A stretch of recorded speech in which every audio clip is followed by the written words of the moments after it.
So digital eye strain syndrome గురించి తెలుసుకుందాం. ఈ మధ్య కాలంలో చాలామంది కూడా కంప్యూటర్ యూసేజ్ అనేది పెరిగింది. In the form of mobile కావచ్చు, ల్యాప్టాప్ కావచ్చు, లేదా డెస్క్టాప్ కావచ్చు.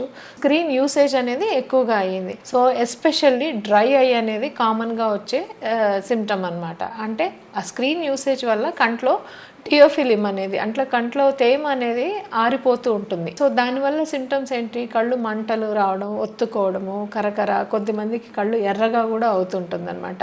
కళ్ళు లాగినట్టు ఉండడం ఉంటాయి. ఈ సిమ్టమ్స్ అన్నీ కూడా ఈ సిస్టమ్ యూస్ చేసే వాళ్ళకి వచ్చేదాన్ని మనము డిజిటల్ ఐ స్ట్రెయిన్ సిండ్రోమ్ అంటాం అనమాట. సో దీన్ని అవాయిడ్ చేయాలంటే ఏం చేయాలి? న్యాచురల్ లైట్లో మనం వర్క్ చేయాలి. అంటే డార్క్ లైటింగ్లో మనము సిస్టమ్ పెట్టుకొని కానీ మొబైల్ పెట్టుకొని కానీ చూడకూడదు. రెండోది సిస్టమ్ మానిటర్ యాంగిల్ అనేది చాలా ఇంపార్టెంట్ అనమాట. So upper part of the system అంటే మానిటర్ కొంచెం వెనక్కి, లోయర్ పార్ట్ కొంచెం ముందుకు ఉండాలన్నమాట. ఆ యాంగులేషన్ చాలా ఇంపార్టెంట్. అది డైరెక్ట్గా మనకి ఐస్లోకి ఆ బ్లూ రేస్ రాకుండా కొద్దిగా అవాయిడ్ చేస్తుంది. రెండోది ఆ బ్లూ రేస్ని బ్లాక్ చేయడానికి కూడా స్పెసిఫిక్గా బ్లూ రే బ్లాకింగ్ గ్లాసెస్ అని ఉంటాయి అనమాట.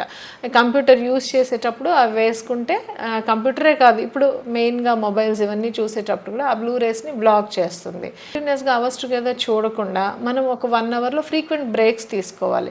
అండ్ ఫ్రీక్వెంట్గా బ్లింకింగ్ చేయాలి. సపోజ్ మనం 1 అవర్ వర్క్ చేసాక ఒక 5 మినిట్స్ దూరంగా చూడటమో, లేదా జస్ట్ బ్రేక్ తీసుకొని నడిచి రావటం, అట్లా కంటిన్యూస్గా చూడకుండా మీ కొలీగ్స్తో మాట్లాడటమో, లేదా బయటికి వెళ్ళి అవుట్డోర్ సన్లైట్లో చూడటము, అలాంటి బ్రేక్స్ తీసుకోవాలన్నమాట. ఫ్రీక్వెంట్గా బ్రేక్స్ తీసుకోవడం ఇంపార్టెంట్. కనురెప్పని కంప్లీట్గా మూసి తెరవటం, దాన్ని టోటల్ బ్లింక్ అంట. ఆ బ్లింక్స్ అనేవి జరగవు. మనం మానిటర్స్ చూస్తున్నప్పుడు ఏంటంటే ఆ బ్లింక్ చేయం కాబట్టి కంటిపైన ఉన్న టియోఫిలిం అనేది కంటిన్యూస్గా ఎవాపరేట్ అవుతూ పోతుంటుంది అనమాట. దానివల్ల బాగా డ్రైగా అనిపిస్తుంది. ఇవన్నీ చేయడంతో పాటు ఇంకా లాస్ట్ రిసార్ట్గా విల్ స్టార్ట్ మెడికేషన్స్ అనమాట. ఐ డ్రాప్స్, ఆ డ్రైనెస్ తగ్గేదానికి.